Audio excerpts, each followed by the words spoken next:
Hello and welcome to episode 68 of the Yes You Coaching podcast. I am your host and confidence coach, Anna Manning. And today we're going to be talking about something that is many people's not favorite subject, networking. And I'm going to be sharing some ideas, some thoughts, and some tools for you to use if you don't feel as confident networking as you would like to.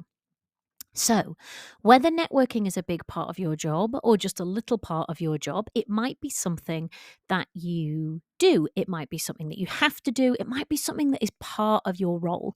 And often people become increasingly senior, right? You might be doing well, you might be getting promoted, and that often means that you're more responsible for bringing in business to whatever your organization is.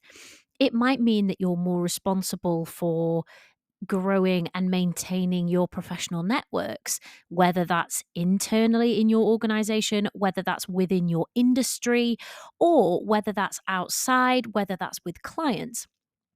And I work with a lot of people who say, I naturally probably don't want to do a lot of networking, but it's something that as I've become more senior, it's part of my role and it's part of what I have to do. So I would like to feel confident and more happier doing it.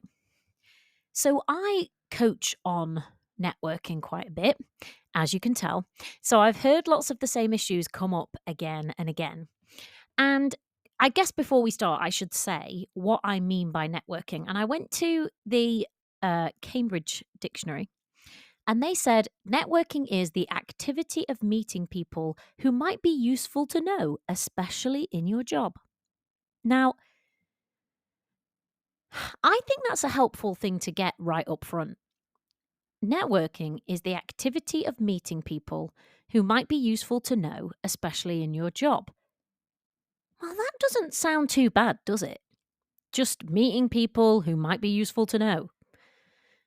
I I think that sounds not very stressful. I don't think that sounds too bad. But my experience is that when people don't like networking or they say they find it just uncomfortable or difficult, I think they're thinking something other than this is just an activity where I meet people who might be useful to know.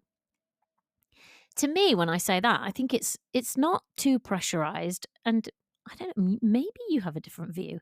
It doesn't feel too pressurized. It just feels like, okay, I'm just meeting people who might be useful to know. Cool.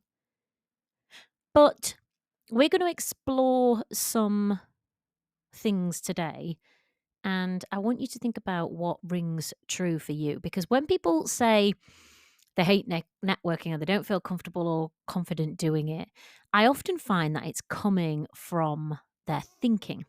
So, what they're thinking about networking, they might not be thinking it's just the activity of meeting people who might be useful to know. They might be thinking something like, I have to get a client at this particular event, or I have to do this, or I have to present this way, or I can't be myself, or, I don't know these things about these things that people talk about. Right? You might have lots of stories in your head about the other people there. You might have lots of stories about what you have to do. You might have lots of stories about, yourself in relation to those people and who you are and how you fare and all of that. And all of that can really create a lot of stress and a lot of difficulty. So I want to go through three things, and I want to include bits about online networking and online networks and in-person networking and in-person networks. And it's maybe that you do one or the other, or it's maybe that you do little bits of both. So I'm going to come at it from both angles, and hopefully it's going to be helpful for you and give you some things to think about. So the first of three that I recommend is that you be clear about why you are doing it in the first place. So, why are you networking? Why? What are you hoping to achieve? And you might never have consciously thought about that before, but it's worth thinking about, Because if you're going to spend your time and your energy and your resources actually doing it, you may be wise to be clear about why you are doing it. What is the purpose for you? And this might be different in relation to different events, different online stuff. So let's say you're going to an in person networking thing. Before you say yes, if you get a choice, if you are allowed a choice about whether or not you do something, what if you have to get really clear on the purpose? Why are you going to that event? If it's taking up time in your workday or in your work week, why is that a good use of your time? And come up with the answer to that question. And it might be that you say something like, well, it's useful to meet other people that are in, let's say you work in construction. It's useful to meet other people that work in construction. Okay. Why? Well, I can refer things to them. They might be able to refer things to me. It's good to know who to point people to if they need someone with specific expertise. It's good to talk to people and have them know what I do in case they have somebody who they might want to point my way, right? And that's just an example. But what is the purpose for you? Why are you doing it? Why is it worth your time and energy? And that's if you're thinking about in-person networking stuff.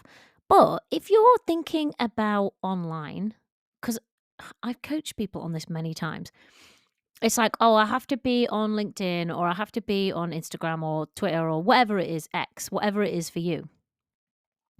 And I always start by asking somebody, do you? Do you actually have to be on that? Do you have to? Or actually, is it useful to you? What is the purpose of you being, let's say it's an online thing, what is the purpose of you being in that online network? What are you hoping to get out of it? What are you hoping to give to it in order to make it something which is going to be useful for you? And just be really clear on those because sometimes when I test it out, I'm say to people, do you actually have to be on LinkedIn? They're like, actually, no, I don't really. It's like, okay, great. Scratch that off your list of things to do then if you don't want to do it. If you do want to do it, then go for it. But if you don't, and you don't need to, why bother? But if you do need to, that question will also help you to flush out what is it you're actually there for, right? You might just be there to share some interesting information with your potential, with the people in your network. You might be there to look out for opportunities. You might be there to, don't tell your employer, but you might be there to look at potential jobs. But what is it that you're there for? What are you hoping to get and give out of being a part of that network? Now, for me, and I'll give you some examples here for me, because I have my own business and I like to network. I like to meet people. But one of the things, because it's part of my job, right? And there's no one supervising my job apart from me.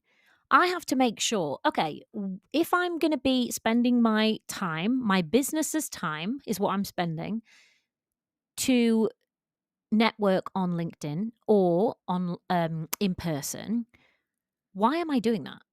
Like, I have to be clear about why I'm doing that. And for me, if I think about the example of LinkedIn, the why I do that is because I think I've got some interesting ideas and some interesting insights and perspectives to share with the people who are on there.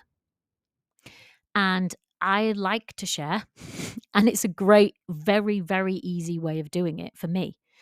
But what it also does is it allows me to connect with people who I wouldn't necessarily meet in real life or stay connected to people who I have met in real life, but I don't see all the time. So it allows me to stay connected and update people on stuff that I'm doing, the offers I've got that they might want to buy, or the classes that I'm running for free that they might want to take part in, or they might want to share with someone else. And it also allows me to Meet other people and be useful. So this is one of my favorite things to do actually, is I might see a contact of mine saying, "Does anybody have a recommendation for somebody who knows about X or who can do Y?" And I love nothing more than saying, "Yeah, I've got a recommendation, a personal recommendation, and here it is." And I think that is I love to be useful in that way and be that connector of people. And when you widen your network and you keep in touch with people and you kind of know what they're doing and what they can do, you can then connect them and refer them to other people. So maybe networking is good for you and your organization, but maybe it's also going to be useful and helpful to other people too.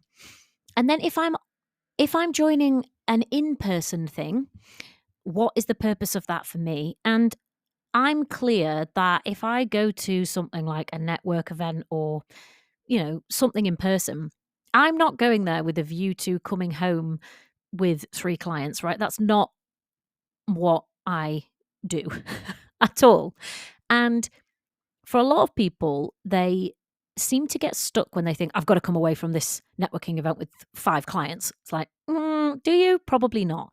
I think what those in person events are really good for, similar to being online, is you can just meet people, you can hear about what they do, you can make any connections in your mind, and you can meet people. And if they want to know, you can tell them what you do, who you help, how you do it, what you're into.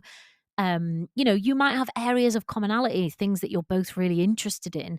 And it's a great way to connect and share about those. Because let's face it, not everyone in your life is really into construction litigation, right? But maybe you are. Not everyone in my life is really into thinking about like aspects of confidence building, but sometimes I meet people at events that are fully into it and they really want to talk to me about it. So that's nice. So that's be clear about what you're doing and why you are doing it, both in person and online. My second tip, because that one was long, is to be clear about what you're thinking about the particular networking thing that you're doing. So, your brain is going to offer you lots of thoughts about, let's say, you're going to an in person network event. Your brain's going to offer you some thoughts about that event. And I'll give you a recent example of one of mine. I'm not anymore actually, I used to be a member at the Albright Club. And I was going to an in person event. I think it was something to do with investing and like supporting with investing and thinking about ethical investing. And I was like, cool, this is right up my street. I'm thinking about my pension. I'm thinking about ethical investing and all the rest of it. Great. And I was happily going along and I was walking up the stairs to the event, which was on the top floor. And then my brain kicked in and was like, why are you even going to this? This is stupid. You don't even know anyone and it's probably not even going to be useful. And in that moment, because I know my brain and I know how brains work, I was like, oh, are you a little bit nervous, Anna? You a little bit nervous about going to this event today? Like, don't worry about it. It's fine. Worst comes to worst, we'll just have a nice free drink and then we'll go home. Like, no big deal. But do you recognize that kind of chatter that could go through your brain before an event like that? A lot of people will tell me when I coach them that they get all in their head and their brain's like, this could happen and this could happen. And it's not useful. And why are you even bothering? And you don't know anyone and you're not going to be interesting. And what if there's nobody to talk to? And all of that. It's very stressful and it's very difficult. And now imagine you're going to an in person networking event and someone's throwing all of that stuff at you before. Someone's like, oh God, you're not going to know anyone. They're going to think you're boring. Like, there's probably going to be no one for you to talk to. That would stress you out. But it may be like me that sometimes your brain goes a little bit rogue and it starts giving you all of that before you go to a networking event. Yes, it's not helpful, but it's just one of those things that brains do. So I would, if I were you, get clear about this was number one tip, get clear about why you're going and what the purpose is and how it's useful to you so that your brain at least has been reminded of that before you go. But also be clear in terms of what you're thinking. And maybe I shouldn't say be clear. Maybe I should say notice what you're thinking. Now, this might happen when you sign up, but more likely, if you're anything like me, it happens when you're on the way there. That's suddenly when your brain has its little freak out and decides it's a stupid idea to go, and why are you even bothering? So be aware, like I was when I was going up those stairs to that networking event, that brain's gonna do this. They don't want you to be exposed. They don't want you to be embarrassed. They don't want you to be feeling a little bit uncomfortable. And all of those things are possible when you're going into an environment where it's like a professional environment. Maybe you don't know anyone, but you've got to chat to people you don't know. And all of that in your brain's eyes has the potential to be a bit awkward, a bit embarrassing, a bit stressful. So just know that those thoughts and feelings might come along with networking. And yes, they're going to make it more tricky for you, but they don't have to be an insurmountable obstacle. If you can learn to spot what your brain's doing beforehand and just be like, okay, this is just what's happening. Don't worry, it's going to be fine. The worst thing that happens is we just have a glass of wine or a bacon sandwich or whatever it is, depending on what time of the day you're going to your networking event. And then we'll just go home, right? Aim to spot when your brain's going a bit rogue and just bring yourself back online. Maybe just remind yourself why you're going to this thing, why it's useful, why it's good for you. And then just reduce the pressure on yourself. Just say, look, yeah, maybe it will be rubbish, but I'm here now, or I've decided I'm going, so let's go and let's make the best of it. Worst comes to worst, we might just have a couple of interesting conversations with a couple of nice people, and that'll probably be the end of it. So that's tip 2. Notice what you're thinking and just be aware if it's helping or not. And if it's not, just try and nip it in the bud. My number 3 tip is that it's probably a good idea to just be you. And the reason that this is my number 3 tip is because very often when I'm coaching people on networking and just feeling more comfortable and more confident around networking, we find when we do a little bit of digging around in someone's mind, we find that there's some thought in there that's like, I can't be myself, or I have to be like this, or I have to present like that, or, I have to show this side of myself, or I can't be my true personality because I'm a bit of a silly person and I just love having a laugh and, being a bit daft. And it's like, really? Can't you be you? Trying to kind of censor yourself and be some weird version of you is probably just not going to be that useful. If you think back to the definition of networking, the activity of meeting people who might be useful to know, especially in your job. Well, yeah, but how will they know you if you won't actually be you? Now, there may be some instances where you're like, I am a person who swears constantly. And maybe if you're going somewhere on behalf of your organization, they're not an organization that likes their employees swearing. Okay, maybe that's a bit of you where you're like, I'll keep that to my private life. But other than something like that, I think it's a good idea to just be you. You are cool. You are good. You are a person. Imagine if somebody else said to you, do you know what? It's probably not a good idea to act like yourself. You'd think, whatever, gaslighting. Horrible. So don't do that to yourself. If you're going to network, if you're going to do this, go as you in all your glory, whatever that is, whatever it is you're into, whatever it is your personality is. Because if networking is about meeting people and making connections, the only way you can actually make a real connection with someone is if you actually bring the real you and let them see you. That's when you can connect with someone. And you know what? It's really likely that the other person that you're talking to might be a little bit nervous too. Maybe they're not feeling their most calm and confident. maybe you even say, "Oh God, I just find it a nightmare coming to these things." If that's true for you, you never know. That actually might make a real true connection with someone. Because if you're like faking it and thinking you have to be someone else, you're not going to make any true connection with someone anyway. Yeah, it's possible that you could still get to know someone. But if the idea of networking is that you actually make a connection with someone that you could actually build a relationship on, then you can't really do that if you're thinking that you have to be someone else. And yes, maybe not everyone is going to love you, but a lot of people will. Enough people will. And if someone doesn't, you can just move on to someone else.